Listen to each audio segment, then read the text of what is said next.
You are what you do. You can say any amount of things that you want to say, but what you do is what everybody sees. People are like, "Oh, I'm just gonna JV it." Like, it's just JV it. Like, what the hell does that mean? I cannot tell you how excited I am to hang out with you guys today. So thank you so much. Well, then that end buyer could come back and say, well, I didn't fully understand that it was subject to. That's not a thing. Like, the SEC has thought of all of these things. They've been here since 1932. And you can do what you want with your property. Buyers have time, they have negotiating power, they have options. Oh my gosh, I am blown away by your inexperience, and they've been in business 20 years. And that includes things other people put on your property, right? It's your property to be okay. Suddenly, Cousin Jimmy's in a lawsuit. A novation is replacing one contract or one obligation with another. Out with the old, in with the new. Yes.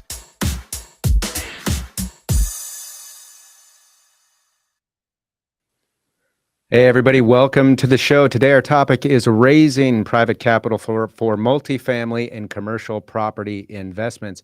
If you're new to the show, make sure to give us a like, subscribe to our channel. I'm Andy Fowler, and I'm here with Sean St. Clair. So if you enjoyed it and you enjoy the content that we provide, subscribe to our channel. Again, you can find us on Facebook, and you can find us on YouTube. On YouTube, we are at InRem Podcast. That is at InRem Podcast. With that, we're going to go to Sean, who has our legal update. Thank you, Andy. So my legal update today is a continuation of my What If series. And so I've been asking what if questions and then obviously providing the answers to those. So the what if question today is, what if a buyer of real estate dies after the purchase contract is fully executed, but prior to the close of escrow? So we've previously talked about what happens if a seller dies. And in this case, what happens if the buyer dies? So in the prior show, I discussed that if the seller dies, that the contract is still enforceable as to the seller's estate. But in this case, what happens if the roles are reversed and the seller is still alive, but the buyer has died? So what happens if the buyer's died? You have a purchase contract, but there's been no close of escrow. In that case, the contract is no more. You cannot force the buyer's heirs or the estate to perform under the purchase contract. Instead, the purchase contract goes away and the parties are no longer in any form of obligation. However, the buyer's estate could still perform on the contract. So when I say it's no more, I mean it's no more as to the buyer. But it is still could be enforced by the buyer's estate as to the seller. So that is what we call a voidable contract, meaning there's one party to the contract that has the right to void it, and it's not the seller. It's the buyer's estate that would have the right to void the contract, to declare the contract to be no more, to declare it unenforceable. But if they so choose, and there could be circumstances where the estate does choose to enforce it, they can enforce it against the seller. So the seller basically has to kind of wait and see what the buyer's estate is going to do. And the ball is in their court, and they make the decision whether to enforce the contract or to let the contract go. So what happens if a buyer dies before the close of escrow? The answer is it becomes a voidable contract, and the buyer's estate can either void the contract or they can choose to enforce it. Sean, how much time or leeway do you think the buyer's estate has to decide whether they're going to continue with the contract or void it? Under most purchase contracts, so let's just talk the residential scenario. Under a residential contract scenario, they would have the up until there's some form of action that the buyer has to take to close it, is basically what you would be looking for. There is no provision in, say, the state residential real estate form here in Arizona, or purchase contract form here in Arizona, and I'm not aware of one in other states that actually says, hey, if the buyer dies, here's how long the estate has to make a decision. Actually, not a bad provision to add to a purchase contract, but nevertheless, it doesn't say that. So you basically are going up and just saying, close of escrow. If you don't close, then we send you as the seller, you send a cure notice, and then the buyer says, oh yeah, or the buyer's estate says, yeah, buyers died, we're not going to close. And then you don't have an enforceable contract at that point. So it's really a waiting game. Hopefully, if the buyer is represented by an agent and the estate is involved, that there's, some level of courtesy that's extended to, let the seller know one way or the other within some form of reasonable time frame. But contractually, they have basically until some condition upon the buyer's performance exists, whereby the estate would have to perform. Is it deemed at the point of death to be voided until such time as the estate decides to move forward with it? In other words, what is the law default to? Because there's going to be a closing date, there's going to be a cure notice, and assuming the estate just stays silent on it, and that's what it would be. It would basically, yeah. As to the seller, you have an enforceable contract till the buyer's estate basically makes their election. Okay, so absent an election, it's void. Correct. Gotcha. Very interesting. Good way to look at this from a different perspective than we looked at before. With that, let's get into some announcements and things to consider. In July, we're going to be bringing to you the Creative Finance Collective. That is something we want you to be watching for, and it's coming quick. We've mentioned it on a number of occasions, but what is the Creative Finance Collective? The Creative Finance Collective is what it sounds like, essentially a group or collection of professionals in the industry of creative finance, professionals that are working through the specifics, the nuances of creative finance from different angles and from different states, dealing with different laws. And it's our opportunity to get together and talk about what that is. But it's also an opportunity for you, the listener, the viewer, the investor, or maybe even attorney who wants to learn more about it, to be a part of it and interact. And there's a couple different ways that we're providing you the ability to interact. Sean, why don't you explain what the viewers' options are going to be as we roll out the Creative Finance Collective? Yeah, so the two options are going to be that you either attend through the live stream. And so you basically are watching it through a YouTube platform or a Facebook Live platform, and you can type in questions and chat and that type of thing. The other option, and it's limited by our software program that we use for the show, but you can also have a behind the scenes look at the show and watch it from behind the scenes through logging in through that link and basically be part of the studio audience, for lack of a better term, where you're actually even kind of watching as the sauce is made a little bit and figuring out what goes on behind the scenes. And then you can basically ask questions. So there's a way to private chat from behind the scenes to say, hey, I have a question. And then you can kind of state what that question is. And we can then call on you and even bring you forward, and you can actually be part of the show or part of the collective discussion, whereby we're going to, then answer your questions. So two options: basically have a more active participation role. And then the second option is just to watch it while it's being streamed online. Yeah. And every episode, which is weekly, is really going to be a unique experience. We'll be attacking a different nuance or area to creative finance laws, techniques, and strategy each week, but we're going to have different guests and maybe some of the same guests every week. It's an opportunity for the members of the collective to participate when they're available. So a little bit of it is going to be, you're going to see who shows up just when we see who shows up. And we think it's going to be a unique and dynamic experience. Can't wait to bring it to you and look forward to you all being a part of it. With that, let's go ahead and get into our show today. We're talking about specifically raising money for your multifamily and commercial properties. And this is really an important topic, and one that gets left undiscussed a lot of the times. We like to talk about how we can structure these real estate deals, how we prepare the contracts, what are important contract provisions. We talk about that a lot, and those are no doubt important considerations for you, the real estate investor, to make. But it's also an important consideration for you, the real estate investor, to consider how you're bringing money to the deal, what you're doing to bring money to the deal, and to make sure that you are doing it appropriately, legally in whatever given state that you are. There's federal laws, as we were going to discuss, that are at play. So some of this matters irrespective of what state that you're going to be in. So we're going to talk about raising money for multifamily and commercial properties. And with us today to discuss this topic is attorney Nic McGrue. Nic is an attorney in California. Nic, thanks so much for joining us. We appreciate having you. Yes, thank you guys for having me. Very happy to be here. Yeah, so you're an attorney in California with Polymath Legal. Tell us about your practice, your law firm, what you do, and how you got into it.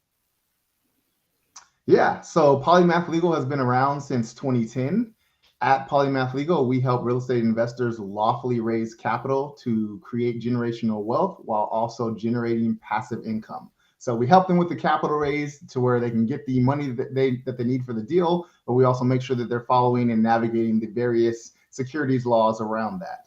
And so that's the primary area that we work in here. We do handle some real estate transactions as well. I'm licensed in California and Washington, and my associates are licensed in California. So that's the main areas where we do transactional real estate transactional work. But yeah, the securities and raising the capital, that's federal law. So with that, we have clients doing deals and raising capital for projects all across the country. So Nic, how did you fall into this kind of work? Was it by accident? Was it by love? How did that play out? I definitely wouldn't say love, but kind of fell into it. So early on in my career, I was doing more focusing kind of on real estate and business, all purely transactional, so no litigation. And I had one client being in Los Angeles. I had a client that had a movie script, and they said, "Hey, I've got this great script. I want to make this into a movie, but I need to raise capital." And so that was the first kind of syndication that I had done as for an entertainment project. Then I had another client that was a winery, and they were just needing some more capital to get things running and just to operate how they wanted to. And so that was the second syndication that I had done. And that was probably 3 years before I actually did my first pure real estate syndication. With that one, because I was focusing and primarily working in real estate, I had a client that had many single family homes, and they were complaining saying, "Look, I've got 25 single family homes. The management is just annoying and frustrating." And I said, "Well, you should think about potentially consolidating and selling those and getting one single 25 unit apartment building, so now your management is in one place." And they took that and come back a month or two later, and they said, "Yeah, I'm going to buy, I think it was like an 80 or 90 unit, and I'm going to need to raise some capital for that." And I said, "Well, this is very different, but let's see what we need to do and go from there." And so I said, "Oh, I've actually have done this type of stuff, not so much for real estate." And so that was kind of the first one that I did purely with real estate. And then that client liked it a lot. They did another one the next year, and then maybe two more the next year. And then I started kind of falling into that love you were mentioning earlier, in that I like that it was a very niche area. And so started kind of focusing more on that. And I'd say now, probably about the past 6 or 7 years, it makes up probably about 70% of the practice now. So you mentioned that you're also licensed and from Washington. Do you also practice and do this line of work in Washington as well, in addition to California? Yes, I do. I don't market heavily, but because I'm from there, I have friends and family that will market for me essentially, and also some friends and family that are developers. So I help them with a lot of their work, as well as any of the referrals that they give me as well. I also understand you're licensed as a real estate broker in California. Are you actively using your brokerage license as well, in addition to the practice of law? No, I'm not. I use it for my own properties that I acquire. It's helpful for that. And then just because I have it and I'm in this space, I just keep it maintained, but I haven't actively used the broker's license for many years at this point. So are you also, obviously, if you've acquired your own properties, you're a real estate investor as well, or you have some real estate holdings. What kind of real estate investing are you mainly doing? Like buy and hold, fix and flip, wholesaling, anything, exotic? Nothing too exotic. When I tell clients, they say, "Are you do this yourself?" And I say, "Well, I have a few, mainly just single family that I buy and hold, and then I invest in other syndications and securities." So I say, I can see how much work this is, and I say I'm going to focus on the lawyer, and I'll let the pros in the real estate do that. So I'll make the money with law and then send that to the real estate pros to their projects and invest that way. That's kind of more so where I'm doing now. As far as my own projects and holdings, haven't had any other than my own personal home in the last few years at all. So Nick, let's get into talking about the topic at hand today. So we're talking about raising private capital for multifamily and commercial type properties. And let's just kind of start from the beginning here, because we've got a kind of a mixed bag of folks that watch the show as real estate investors. Some of them are heavy into residential investing or investing into residential real estate. Commercial and multifamily, I kind of think of multifamily as one of these things that you could maybe think of it as residential, but really a lot of times it's better to think of it as commercial. That's a whole different bag to consider and things to consider. How would you say or classify what are the differences between residential real estate versus multifamily real estate and commercial? Kind of the differences in investing that an investor needs to be aware of and look at. So I'd say the big thing is kind of what we're talking about now is the capital stack, how it's financed, particularly with the loans. The lending on a residential is going to be dramatically different than the lending on commercial. With residential, you're looking at comps and replacement value and things like that. Whereas with commercial, we're looking at what can this asset produce? How much money can it make? So even with that, a lot of clients that have told me, they say it's much easier to finance commercial and even more so large commercial than it is for smaller single family. And again, part of the reason for that is because with a single family, they're looking at my income and my ability to pay for this property. Whereas with commercial, they're looking at the asset's ability to pay for the property. Now, with that, obviously, they're not going to lend it to you solely on the asset. You're going to need to have your own collateral and the ability to pay that if it was necessary. But yeah, that's one big thing I'd say is very different, is that they're looking at the asset itself to pay for it and not so much you as the individual owner or operator. Does this dynamic that you're explaining with regard to commercial, is it the same for when we say multifamily residential or multifamily real estate? Does that really fall into the bucket of commercial and would be treated the same way from a lender's perspective and in terms of financing and what the property can produce? Yeah, and I'm glad you asked that, because I was going to hit on that when you mentioned it earlier. When we're talking commercial and residential, at least when I'm talking about it, I'm talking about it in the context of the capital and the lending, and not so much in the actual use. So multifamily, obviously it's used as residential, but its lending is going to be based upon commercial. Got it. So give us an idea about the due diligence that an investor usually needs to work through on multifamily and or commercial more generally. Yeah, so from the pure investor viewpoint that's looking at investing into this and somebody else is going to operate into it, one thing I'd say is know your operator, because if you're having a lot of questions before you invest and it's hard to get a hold of them or you're not getting very clear answers, you can assume that that's probably how they're going to treat you once you've invested as well. So you really do want to make sure that you know the operator well and that you have a good relationship with them and that you're kind of happy with the interactions, because you want to make sure that they're there. If you do have questions or things that come up once you've invested, you want to make sure you have somebody that you can reach out to. Another thing that you can do is you can do your own underwriting. And obviously, as an investor, or maybe not obviously, but most of us are not professional underwriters. But nonetheless, we can look at the city or town that it's in. We can do research as to what jobs are coming in or leaving. What are the trends of the real estate market in that specific area? And while again, that can never accurately predict exactly what's going to happen, it can give you good indicators. Because when you are investing in the asset itself, but you're also investing in the operator. And so that's why it goes back to, you want to have a relationship with the operator so that you know who they are, what they're doing, and that sort of stuff. But then also understanding what exactly is that underlying asset, because at the end of the day, if the asset is a bad asset, even if you have a great operator, there's only so much that they can do. So you do want to know both the people or the group that are running it, but also do some insight into what exactly do I think this asset itself can produce on its own. As an owner or somebody who's going to be, purchasing in the multifamily and commercial space as opposed to the residential space, what are the risks on the actual, operator themselves, the owner, as it relates to, basically investing in and raising capital for the commercial versus the residential side? Yeah, I'd say it's dramatically more. Part of it is just numbers. You're going to likely, if you're doing a large commercial deal, you're probably going to have investors. And so there's lots of securities laws, lots of regulations that you've got to navigate with that. Also, one thing that I always tell my operator clients, especially ones that are new, I say, look, taking capital, taking investors, that's almost a full-time job in and of itself.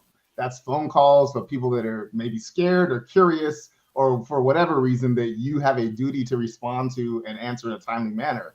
And so that's one thing that I always emphasize to them. I say, look, when you're taking on capital, it's not just great, I got the check in, now we're good to go. Now you have their money, and now you've got to nurture that money and nurture that relationship with them. And so when they call you and they email you, make sure you're responsive. And one thing I also tell them is be overly communicative. Send out, have regular announcements or emails or webinars or however you want to do it, and give people updates.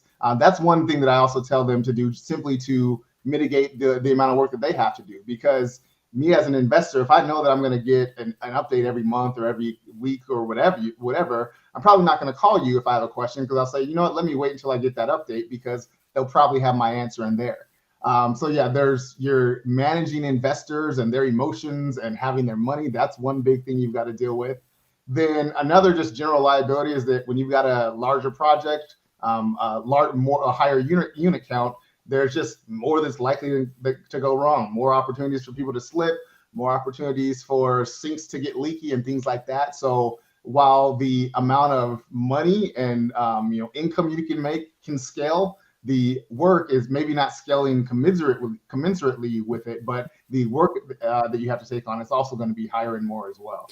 Now, in California, do you guys have anti-deficiency statutes when it comes to residential real estate loans, where, basically the lender can only pursue the property and can't pursue the actual borrower to recover the loan?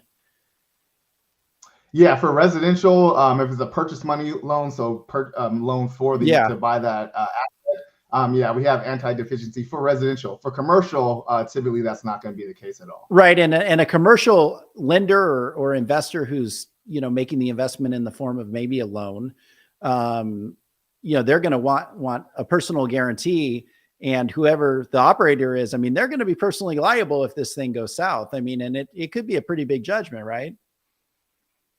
Yeah, quite. Yeah, as I was kind of mentioning before, while the lender is looking at the asset to pay it, if the asset can't pay it, they're going to be looking directly at you to pay it. And so I even have many clients that have purchased multiple 300, 400 plus units many times and operated them well. Still, every single time, either them or a third party that they've contracted with has to give a personal guarantee. So it's got to be somebody that has the ability to pay this, $100 million or whatever that is.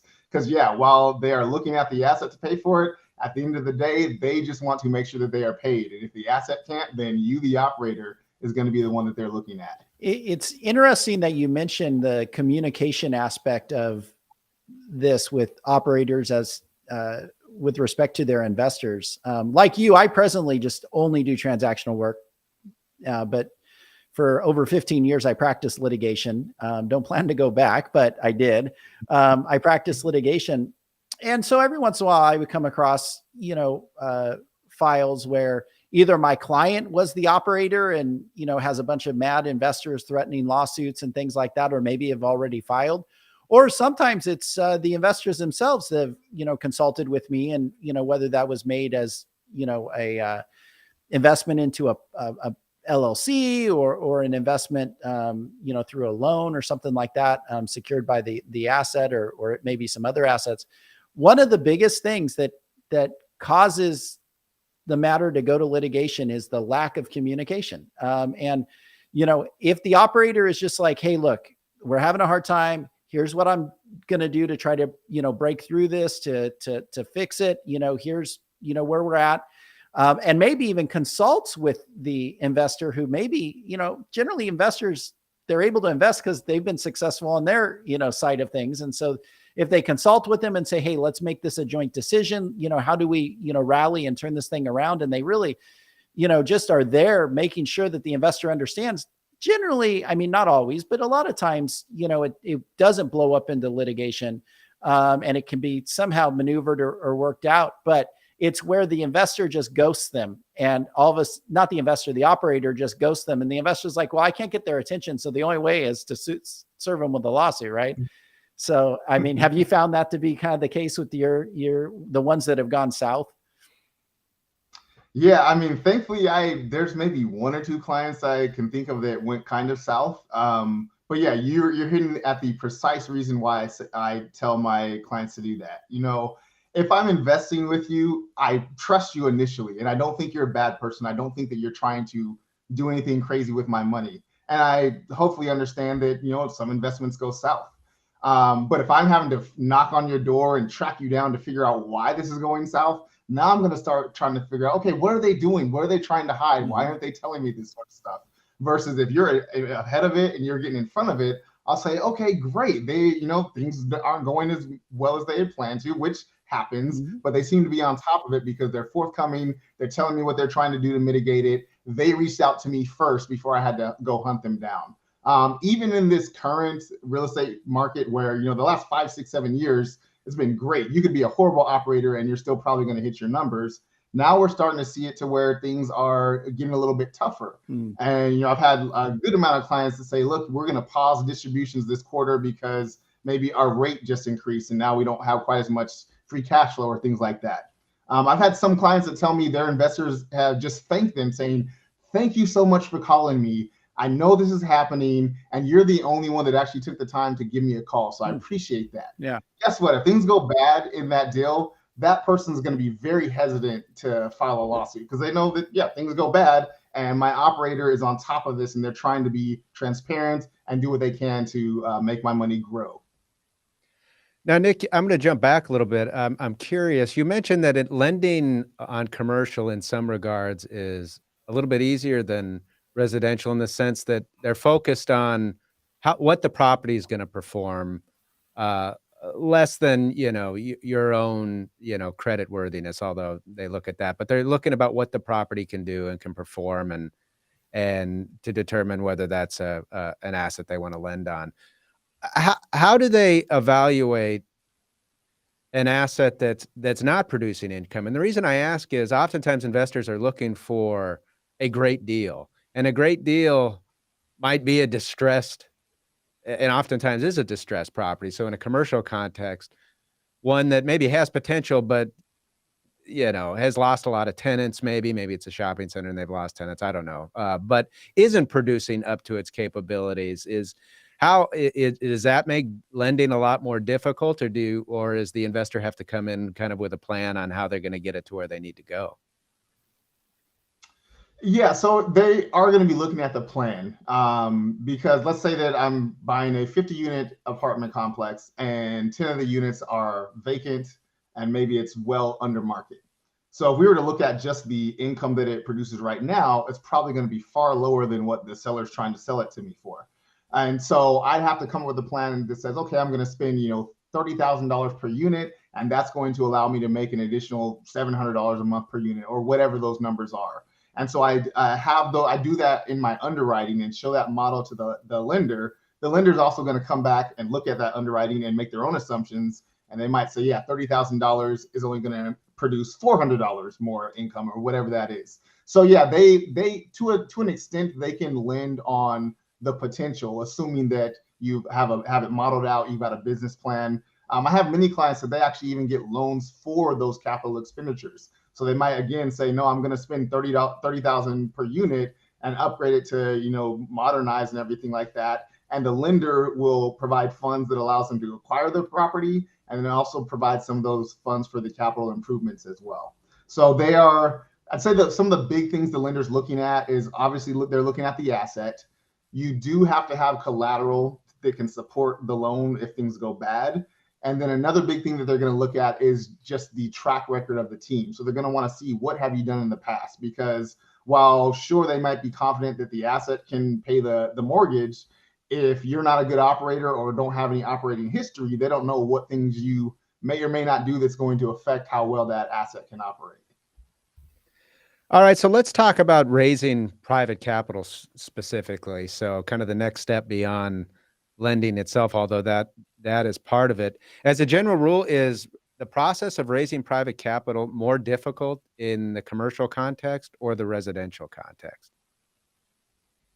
It's typically going to be, for the most part, it's going to be the same. Part of it just depends on how much you're raising and who you're raising from. But as far as residential versus commercial, the SEC in most cases is not going to make any distinctions. There are some situations where you might fall out of or you could be more likely to fall out of the SEC's realm in residential, just because, such as many times if you're doing like a promissory note for less than 9 months, that typically is not a security. A promissory note secured to residential real estate often is not going to be a security as well. So those small exemptions or exclusions have a more tendency to apply to residential. But if we're saying this is a security, then whether it's commercial or residential, that's not going to make a difference. Okay, so I'm a viewer, I'm watching this, and I just hear raising private capital, and that sounds great. That sounds awesome. Maybe I'm going to forget about going to a lender. We're going to bring in a bunch of folks with a lot of money. They're going to bring it all in, and we're all going to be happy at the end of the day because it's all going to work out and there's not going to be any problems, of course. For that person who's really looking to start this and start getting their hands dirty, so to speak, where do they start when it comes to raising private capital, or where should they start? So I always tell people the big thing is to start even before you're ready, before you think you're ready, start casting your net wide, letting people know I'm a real estate operator, talking very generally, these are the types of projects, or these are the markets that I'm in, this is the asset class that I'm looking at, and start getting to know other potential investors. The reason for that is that some securities exemptions require that you have a pre-existing substantial relationship with all your investors. And so I tell clients, do it right now. Make that pre-existing relationship pool as big as you can right now before you have a deal on the table, so that if we do end up using an exemption that requires you to have pre-existing relationships, you'll have more people that you can go to and contact to try to invest with you. Now, Oh, sorry, Andy. No, I was just going to say, we've talked to multiple real estate investors who have preached about the importance of, when you want to get into the space, market and know the people, find mentors and everything else. And that, of course, is really good advice. It makes a ton of sense. But we're hearing kind of for the first time, I think, from an attorney that there's legal implications as to who you know and who you market with.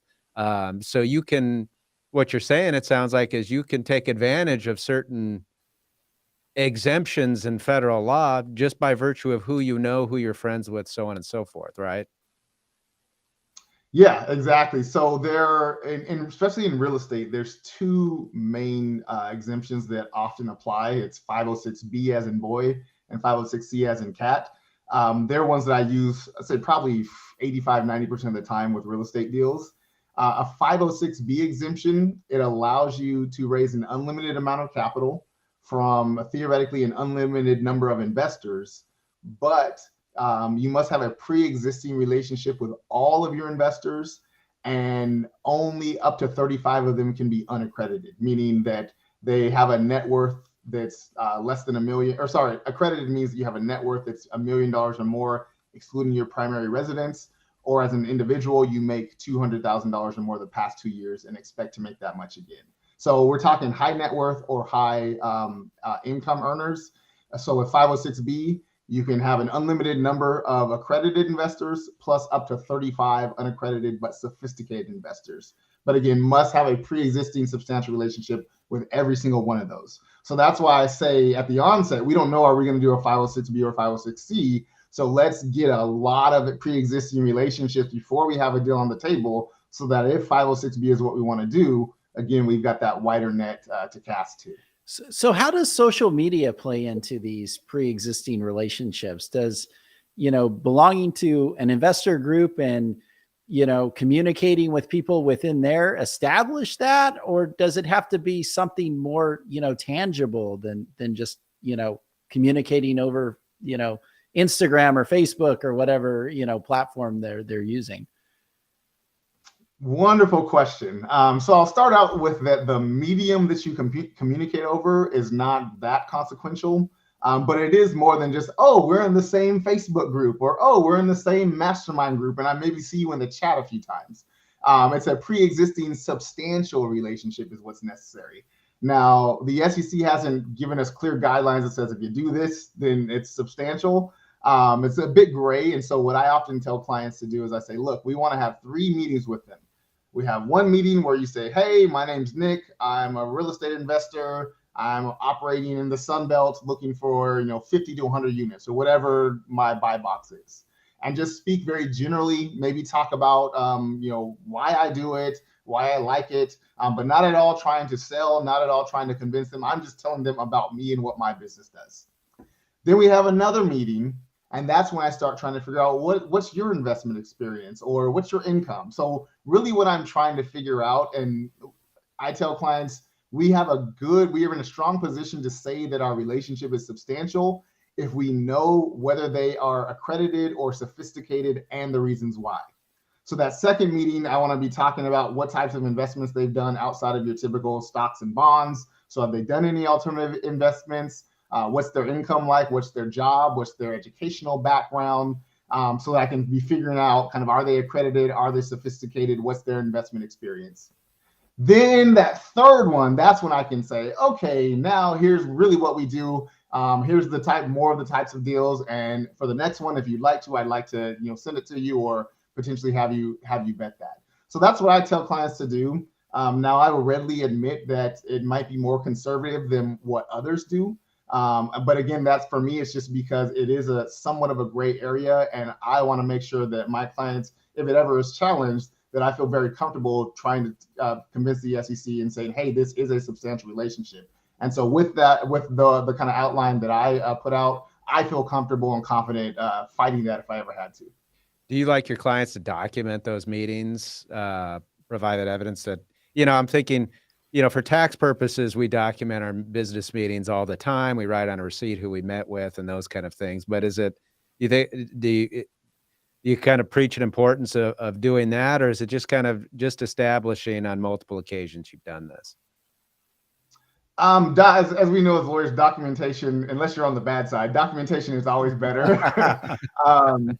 So yeah, I always tell them to document. And what I even tell them is I say, look, if you have written SOPs, operating procedures, put this as part of your SOPs so that in the off chance that maybe we didn't document one, we can say, look, SEC, this is what we do every single time. This is part of our standard operating procedures, and it's what we do as a matter of course in our business.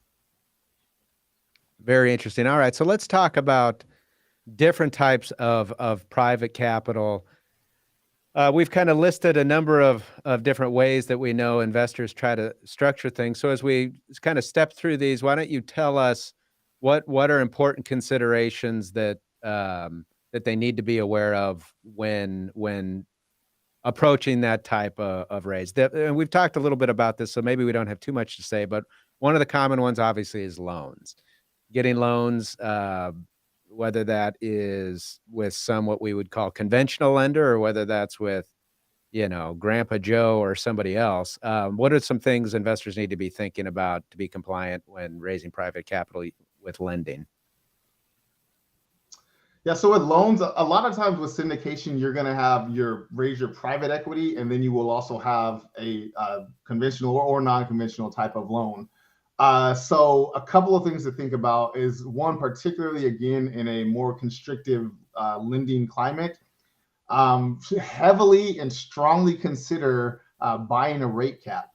The reason I say that is I've had in the past couple months, rates are increasing, and some clients that bought rate caps, people looked at them like they were crazy, spending an extra $1 million, $2 million 2 years ago to put the maximum cap of their rate.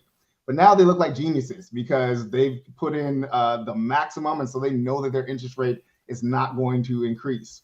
Whereas I've had other clients that didn't have a rate cap or maybe had a short-term one, and now I've had some literally call me and say, yeah, my mortgage, granted it's a large property, but they're like, my mortgage went up by 120 grand a month, and that's $120,000 that could have been going as distributions. And so particularly in the current climate, I'd say strongly consider rate caps and underwrite that to see if it makes sense. Another thing to keep in mind, depending on the type of loan that you have, particularly if you're looking more at a private money group or pref equity group, a lot of times they call it pref equity, but it's often structured as a combination of equity and loan. But one of the big things to keep in mind is that those groups often are going to want to have the ability to take over the project if you're not hitting milestones and metrics. And so just keep that in mind, is because you could be the GP right now, the manager, but if you're not hitting your marks, then and you have pref equity or some other type of lending group, then they might have the authority to come in and manage it themselves, since in their opinion, you're not managing it well for them. Interesting. Talk to us about LLC membership interests. I imagine that's got to be a pretty common one that you see. What are some things that investors need to watch out for and be prepared if they're going to structure it as a limited liability company with membership interest? Yeah, so from the investor viewpoint, I don't think it's so much something to be weary about, but just to know is that particularly in syndications and security offerings, the management team is going to have the majority, if not all, of the control. And so a lot of the documents that I draft for my operating clients, it essentially says that they have the sole authority to appoint managers. They have sole authority to vote in most areas. And in the few areas that the law says that everybody has to vote, we say, the management class holds 51% of the vote or 67% of the vote, which means you're going to lose every time, assuming that the managers are all on accord. So know that as an investor, you truly are, as a passive investor in an LLC, you truly are passive in that you're giving the money and you're going to have very little authority outside of that. One thing with that, though, regarding the passivity is that this is oversimplifying, but in most cases, if there's a passive investor involved, in most cases, that's going to be considered a security. And so if there's a security being sold, you either have to register that or have an exemption. And so I see a lot of situations where people say, oh yeah, it's not a syndication, it's not a security, I'm just investing into an LLC and this person's going to manage it. And I sit back and I say, well, you are investing into an LLC, but that is a security. And so if I have a client that's investing, I'd say, hey, you want to be careful about this because they're not technically following securities laws. And here's the thing that I tell all of my clients. I say, look, you're going to pay me a lot of money. We're going to make a lot of documents, all this sort of stuff. And we hope that we're going to file it away and never look at it again, because it doesn't matter until it does. All the stuff we're doing doesn't matter until there actually is an issue. And then it matters a whole lot. And so for that client who's thinking about passively investing into an LLC just as an LLC member without all the securities documentation, I say, look, this could go fine. This is not the way to do it, but it could go fine. But if things don't go well, then there could be a lot of issues, and your money could then be used to fight an SEC claim or a lawsuit or something like that. And that's money that could be coming back to your pocket that is now being used to correct the documentation that wasn't done properly at the on-front. Yeah, because normally it's just not one investor, right? So it's, your client is just one of maybe 30 or 40 people that are investing in this thing.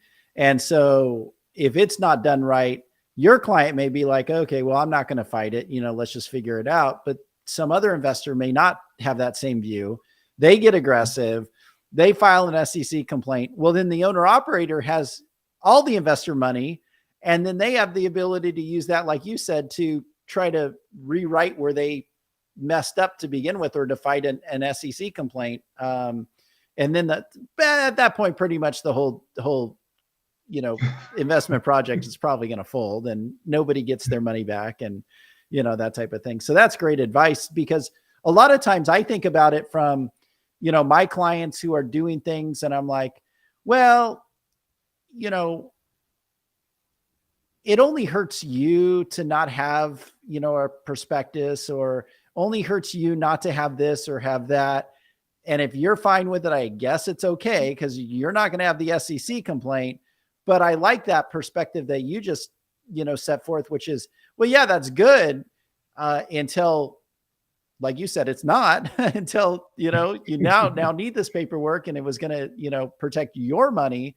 So yeah, I like that perspective. That's great wisdom and advice, as far as, advising a client who's investing, into these types of transactions. What about an owner operator? What should they be thinking about, when they're raising capital or looking to have others invest in LLCs, with them? At what point, does it go from, hey, I'm investing with 4 or 5 of my best friends and we're all members and everybody has a vote, to I'm investing with 4 or 5 people, but I'm the majority owner. Not everyone has a vote, or not an equal vote.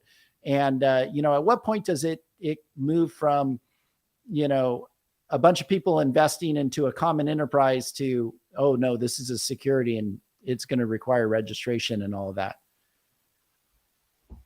Yeah, we've got to look at what all of the members are doing. And in many cases, voting alone is not even enough. It's really, are they taking some sort of active material role in the project? And it doesn't have to be a constant active material role, but if they're providing some service or something to the company that is needed for the project to go forward, that's primarily what we're looking at.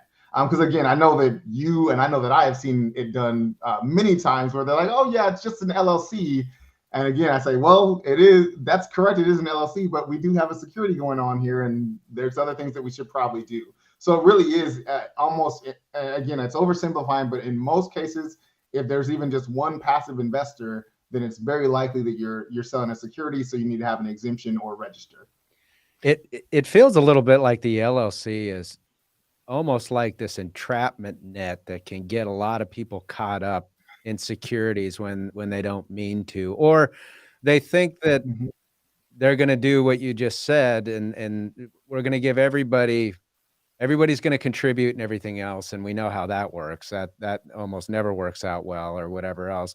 And in reality, a lot of these people bringing money to the deal don't want to do the work. They did work in a prior life, they made money, and they just want to sit back like they do with the stock market, put money in and let somebody else turn it into more and give it to them. And it's like, that's great, but let's just call it what it is, right? You're a passive investor, so let's just do it the way that we know it is and not call it something else. Yeah. Now, I will say that to alleviate some of the fears of people that might be listening right now, there is Section 4A6 of the Securities Act. Is often called the friends and family exemption.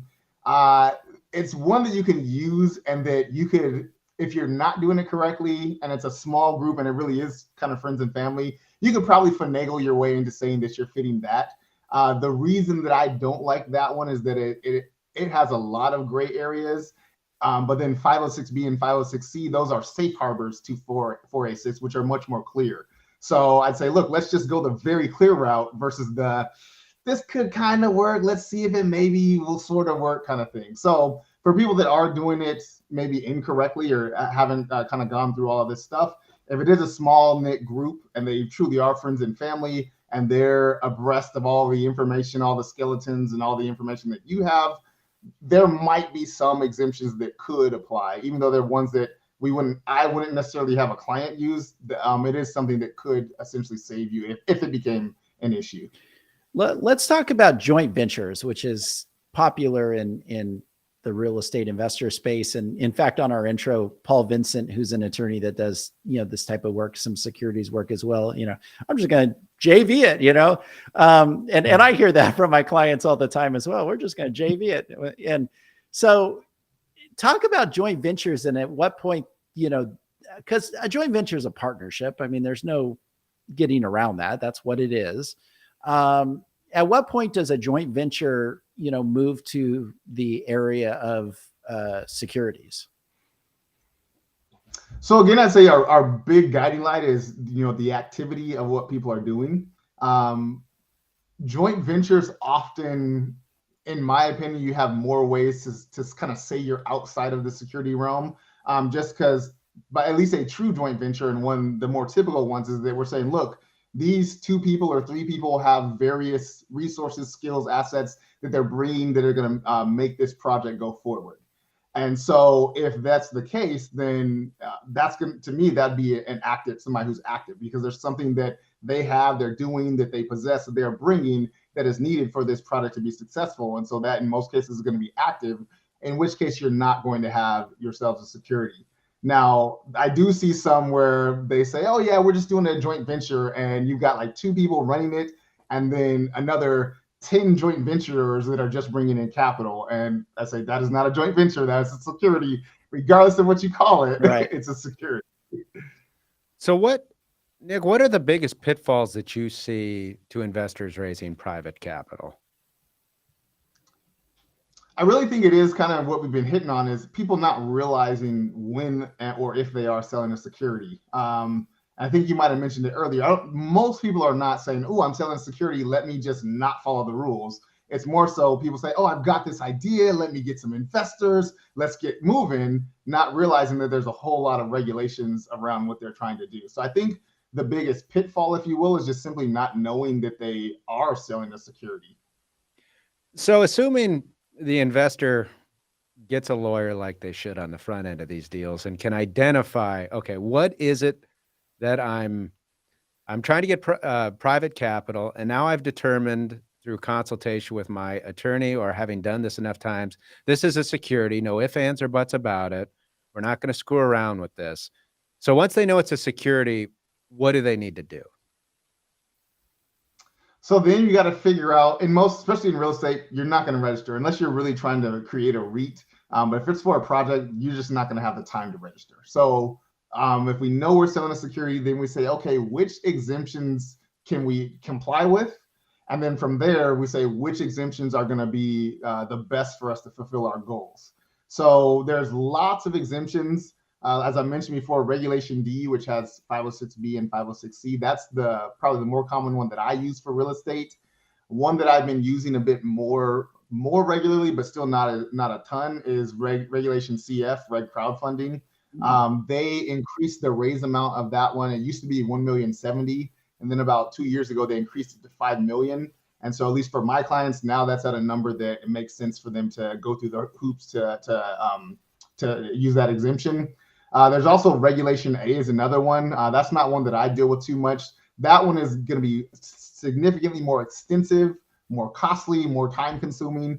It's about as close to registration you can get without actually fully registering. So there's just going to be a lot more just red tape to get through. With that one, you have depending on which tier you use, you have either a $25 million maximum or a $75 million maximum. One thing to point out is when I'm saying these maximums, these are in a 12-month period. So theoretically, with Reg CF or Reg A, you could raise, Reg CF, you could do 5 million this year, 12 months later, do another 5 million, and similarly with Reg A as well. But yeah, so I'd say your next step is figuring out which exemptions can you comply with, and then which exemption is going to essentially be the easiest for you to comply with based upon the goals you're trying to achieve. Now, given that you've said you ought to focus on finding the exemption, I take it that means it's because compliance is going to be easier, but it sounds like the time it takes to comply with something that doesn't fall with an exemption is somewhat time prohibitive in your typical real estate deal. Is that the case, or are there situations where you see where they're just going to go through the whole process? How long does that take if an exemption doesn't apply? If an exemption doesn't apply, then you have to register, which we don't deal with registrations. I don't specifically know, but I believe it's like at least 6 months, potentially a year or more. It's pretty extensive process. Think of, if you're thinking of any publicly traded company, you're essentially doing all the disclosures and things that they have to provide. Okay. So yeah, it's dramatically longer. Whereas one of the reasons that I like Regulation D a lot, particularly for real estate, is that there's 2 things you file with the SEC, and then outside of that, you essentially just need to make sure you have the documents that are in compliance, so that if it's ever challenged, you have them available. And so you essentially can start that raise as quickly as you and your attorney and team get everything together, which for us, it's usually around about a month to 2 months to get everything squared away for that. Now, in the process, kind of on the front end of just determining whether this is a security, what do you usually recommend investor clients do to identify and figure out, on the front end, whether what they're dealing with is a security or not? Yeah, so there's something we use called the Howey test. This is from I think it's a 1946 Supreme Court case, but still is the kind of the main test we use. And it says if we have an investment of money, so number one, we look, is there an investment of money? Two, into a common enterprise, so we're pulling our capital together. With three is with an expectation of profit, and most investors are expecting a profit. And then number four is primarily from the work of someone else. And that's why I've been focusing on that passiveness, is that primarily from the work of someone else is usually the thing that's going to be the differentiator. Because usually when there's an investment, it is into a common enterprise, there is an expectation of profit. But if I'm going to be active and I'm expecting my profit to come from both my work and other people's work, then that's likely not going to be a security. But yeah, the Howey test is what we used as our kind of an initial test to see, is it a security? So again, that's an investment of money into a common enterprise with an expectation of profit, primarily from the work of someone else. That's the test we go through to see, are we in the securities realm or are we looking at something else? Very interesting. Wow, this is really good stuff. Nic, we really appreciate you taking the time to be with us to talk through this. Why don't you tell our listeners how they can find you, connect with you if they got a project they need help on? Yeah, thank you guys for having me. If anybody wants to reach out, you can find us at our website. It's polymathlegal.com. That's POLYMATHLEGAL.com. Or find me on most social media. It's at Nic the Lawyer. Nic has no K, so it's at NIC the Lawyer, and you'll find me there on TikTok, Instagram, and all the other ones as well. All right, Nic McGrue, thank you so much for being with us. It's been great information, and I hope we can have you again soon. Yes, sounds great. Happy to come back again. All right, you have a good one. With that, everybody, that is our episode for today. Make sure to join us next week. We'll see you then. Have a good day, everyone.